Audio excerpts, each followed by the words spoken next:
If you weren't here last week, Pastor J.W. spoke about Noah in this new series we have called Summer Stories. And these aren't just random Bible stories that we're going over this week. These are real moments with real people that reveal a very real God. And the deeper you look into these stories, the more you realize that they're not just about the past. These are testimonies about the need for humanity's relationship for God. And here's what I find really cool about these stories.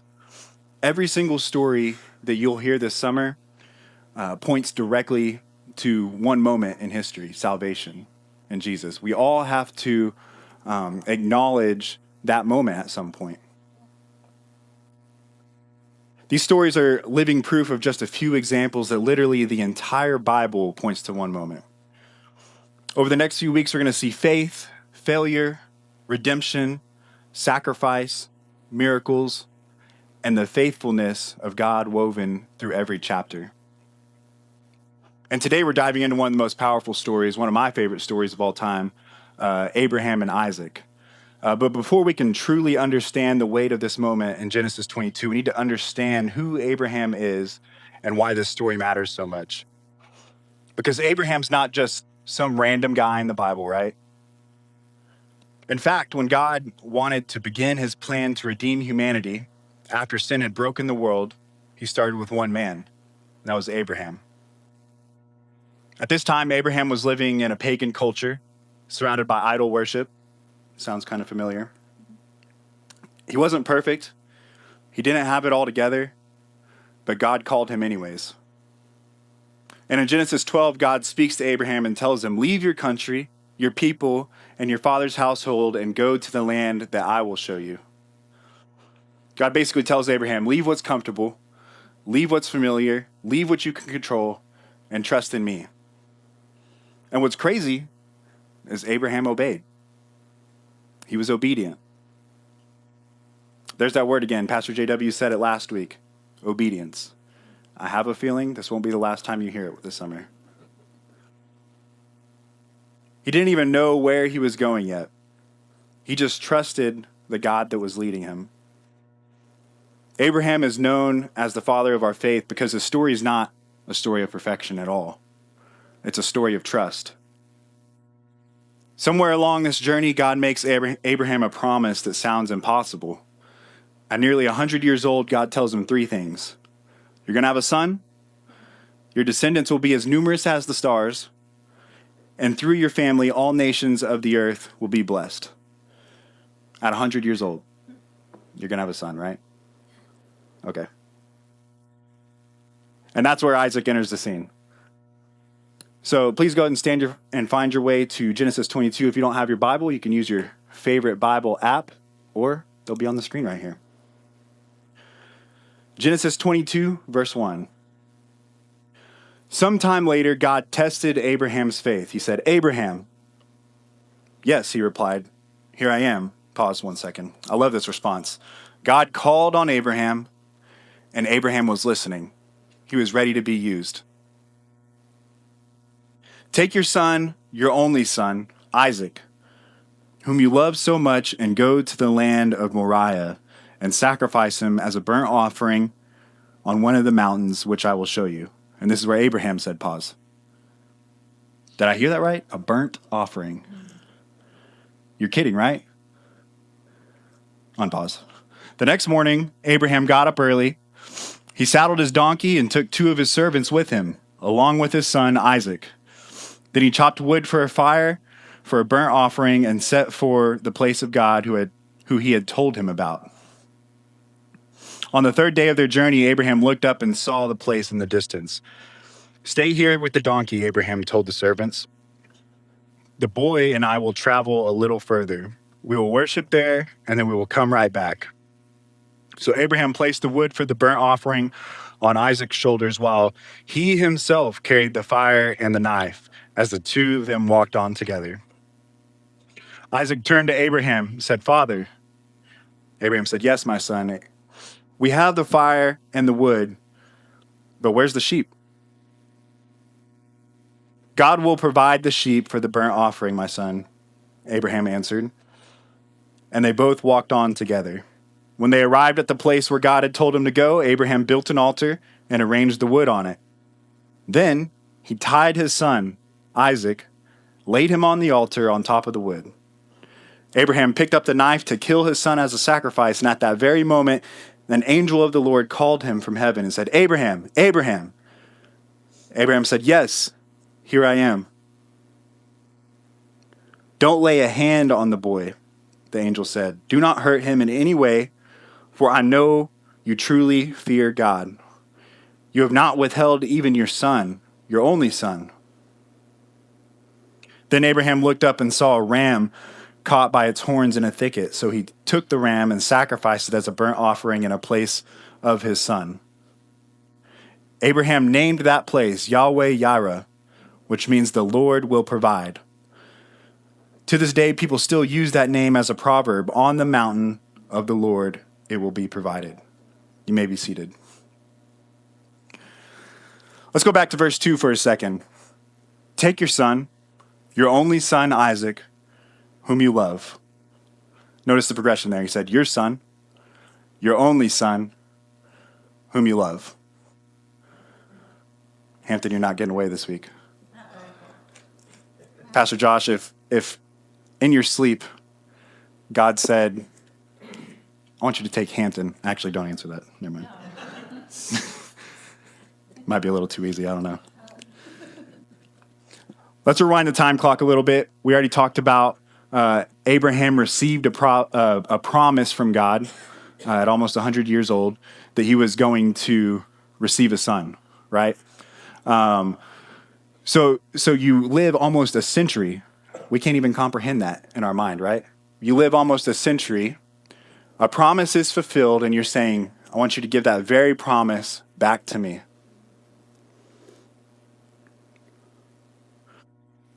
But God held true to his promise. After 100 years of longing for a child, Sarah and Abraham received a son. Then fast forward some years, he put that very son on an altar. Now, I don't have a son, but I have a German Shepherd who thinks he's my son. And let me tell you, we'd be coming fist to cuff if I was put in this situation. Yet what? Abraham still chose obedience over comfort. Obedience over comfort. That sounds simple in thought, but in practicality, we almost never choose obedience, right? We want the promise without the process. We want resurrection without the cross. But truthfully, how many of you can name an area in your life right now where you choose comfort over obedience? Abraham was willing to place the greatest blessing in his life on the altar, yet many of us refuse to surrender the things that are literally killing us. Offense, addiction, relationships, pride, convenience, entertainment, comfort, and the list goes on and on. How does that make sense? Why do we hold on for dear life, as Pastor Josh calls it, to our pet sin and expect God's greatest blessing in return? It doesn't work that way. We live in a microwave Christian culture. Try cooking a steak in a microwave and tell me how that goes. That does not sound good to me. Now, an air fryer? Listen, I liked it personally. See, our culture says we want resurrection power without surrender at the altar. I'll say that again. Modern Christian culture says we want resurrection power without surrender at the altar. Then we dress it up and give it some fancy name called deconstruction or something like that. But living counterculture flips that all the way around. Surrender at the altar leads to resurrection power. So what is it that you need to leave at the altar? Your greatest possession. Now, don't get it mixed up. Some of our greatest possession isn't very holy, right? Our greatest possession is what we put on the pedestal. At some point in our lives, each and every one of us have put something on the pedestal.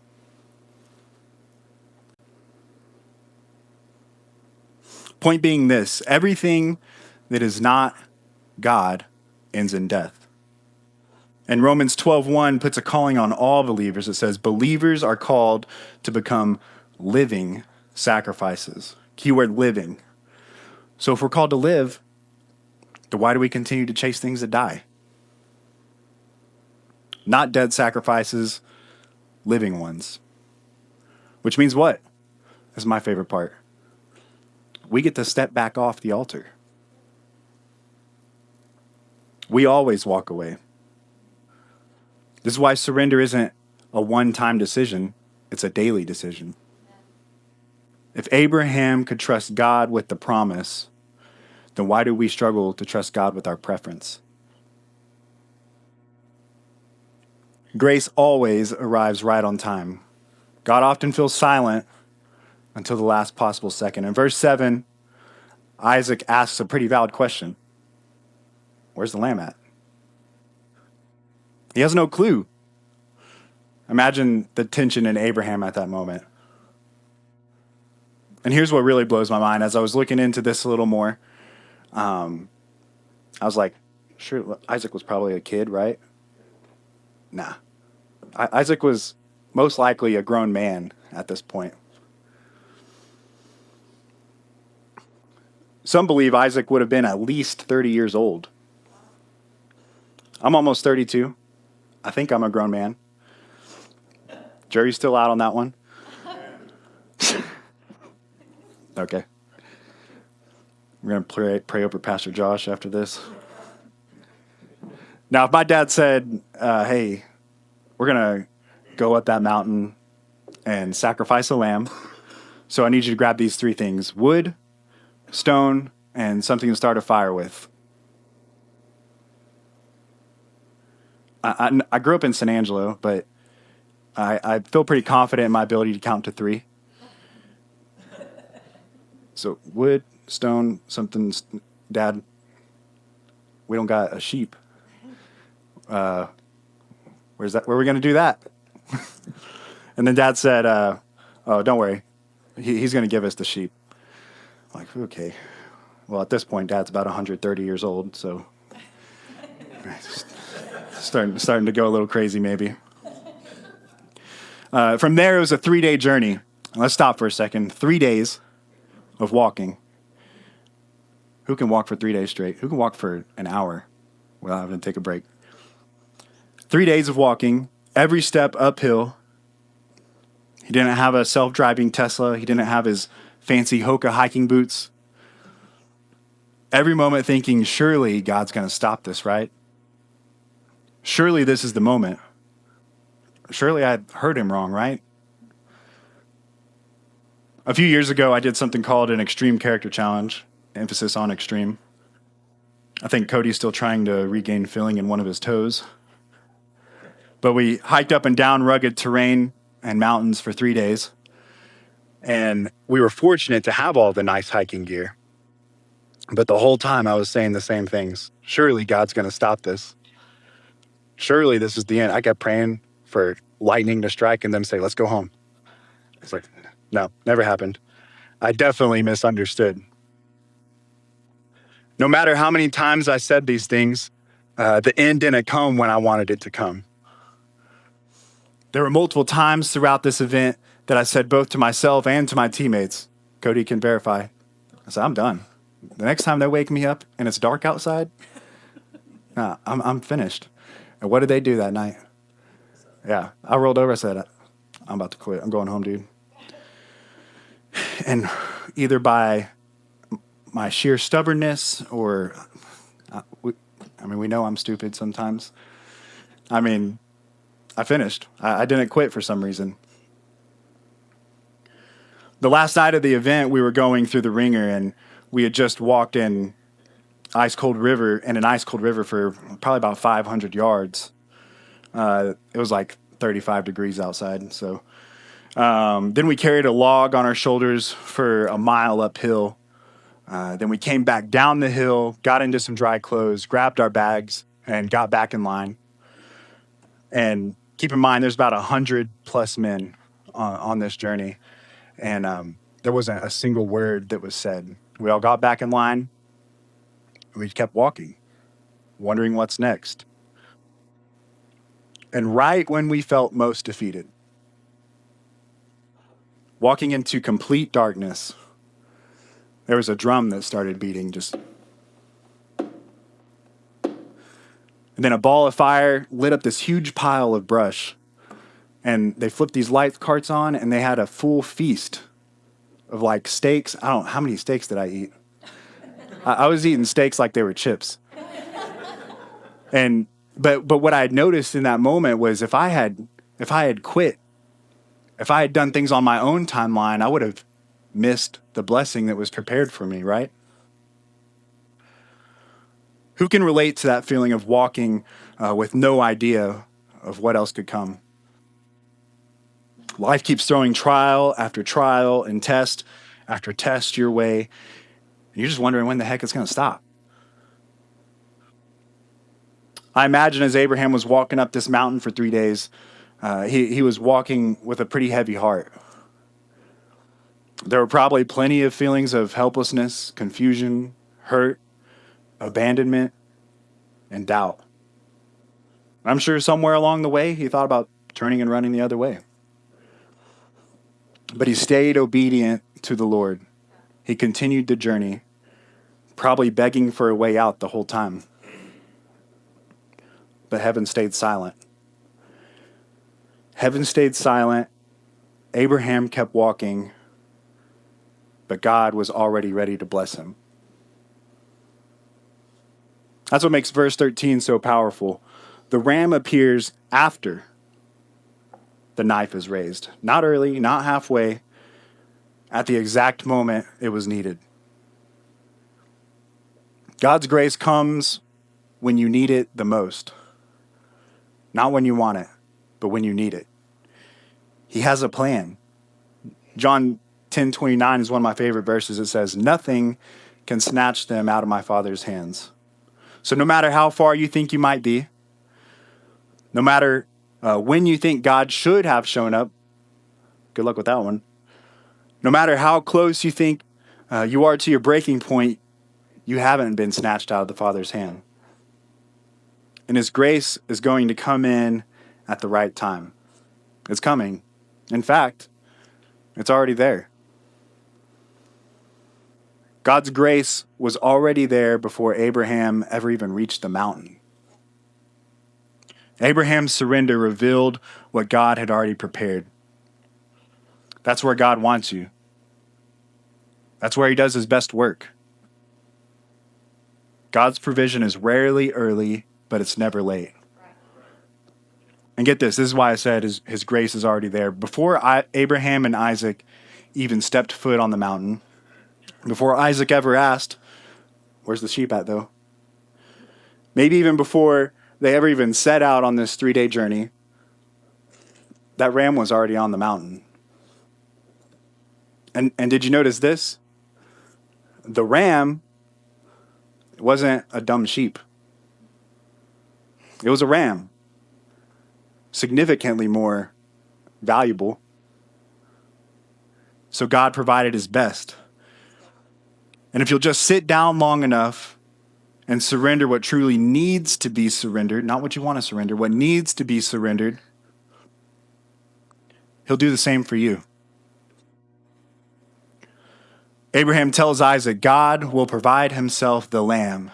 But when they arrive on the mountain, God doesn't provide a lamb. He provides a ram. The immediate problem solved. Isaac is spared. A substitute's given. But if we're paying attention, a question still remains. Where's the lamb? That was a promise, right? For centuries, that question remained unanswered. The ram saved Isaac, but the lamb would save the world. He will provide his best grace, his best blessings, his best provision for your life. He doesn't just give us the scraps. God had already prepared the answer while Abraham was still wrestling with the question. I'm going to say that again because someone in here needs to hear that. God has already prepared the answer while you are still wrestling with the question. And the answer was much greater than what Abraham had thought was coming. Anyone could sacrifice a dumb sheep, right? That wouldn't be a very costly loss. But a ram, now we might get a little picky about which ram we choose. So where am I headed with this? We often like to put forward what we want. It's easy to trust God with the little things. But all of a sudden, God wants you to give a little bit of money or maybe serve on a Sunday morning in the sound booth because that's what we need. and you start grasping onto things for dear life. Am I wrong? I'm not kidding. We make what we think are little compromises without realizing we're missing out on the best grace God has to offer for us. If we would just entrust him with our greatest we have to offer. Meaning when I'm worried about how the mortgage is going to get paid next month, God already has a plan. When you don't know what's going to happen with your job, God already has a plan. When life gets tough, you have no idea how the heck you're going to make it to the next step. It feels like there's no way forward. God has a plan. Some of us, like Abraham on this journey, have felt or feel right now abandoned, confused, and delayed. But Genesis 22 teaches us this: God's silence does not mean God's absence. That's why we call him Jehovah Jireh. Abraham named the place Yahweh Jireh, and to this day, people still use that name as a proverb. On the mountain of the Lord, it will be provided. Jehovah Jireh literally means the Lord sees ahead and he provides. God sees your need before you arrive at it. But get this, the ram wasn't the end of the story. Abraham tells Isaac God will provide himself the lamb. But when they arrive on the mountain, God doesn't provide a lamb, he provides a ram. We've already gone over that 5 times now. The immediate problem solved, and Isaac is spared.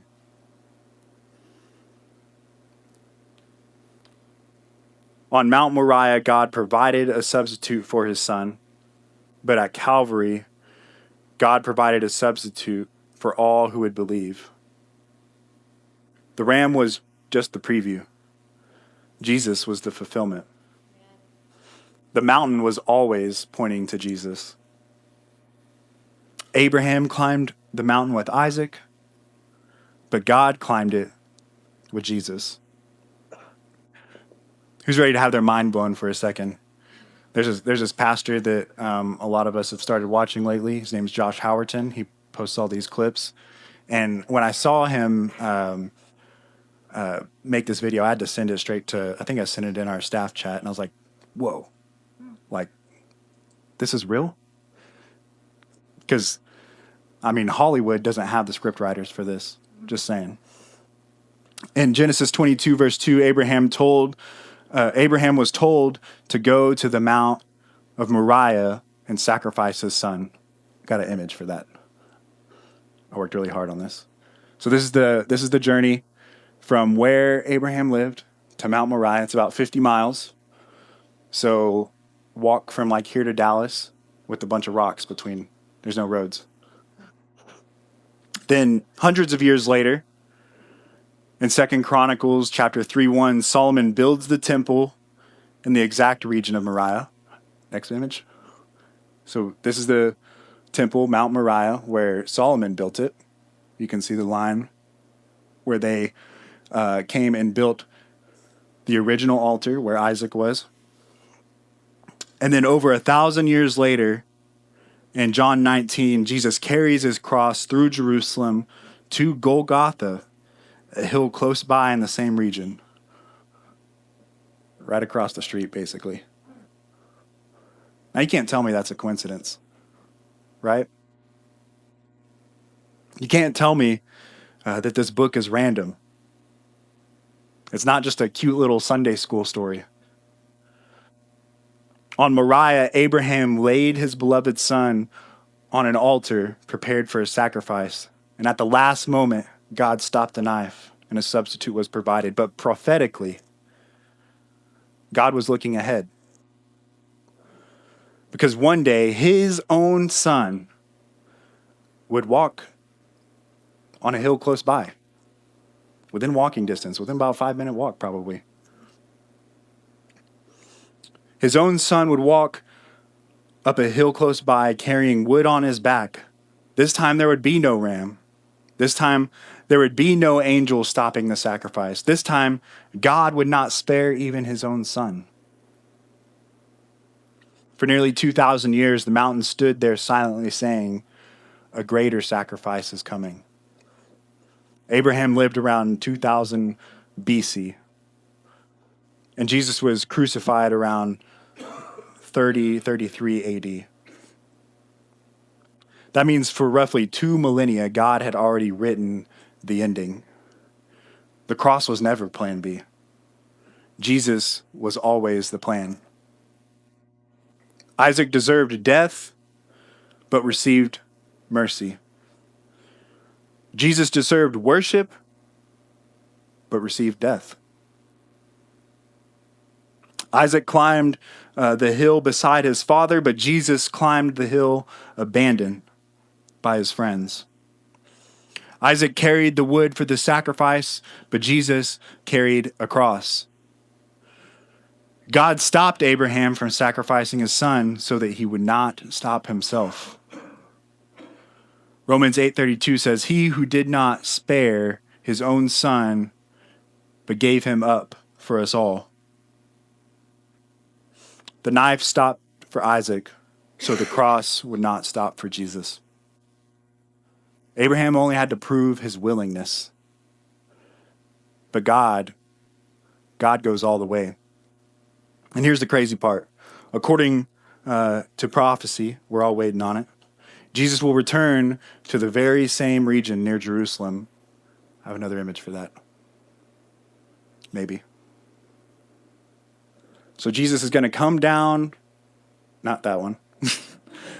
Jesus is going to come down the Mount of Olives. Guess where he's going to walk? Right through that eastern gate into the same region. The same hills that saw Abraham's obedience, the temple's sacrifices, and the crucifixion of Jesus will also witness the return of the King. The first time Jesus came, he carried a cross.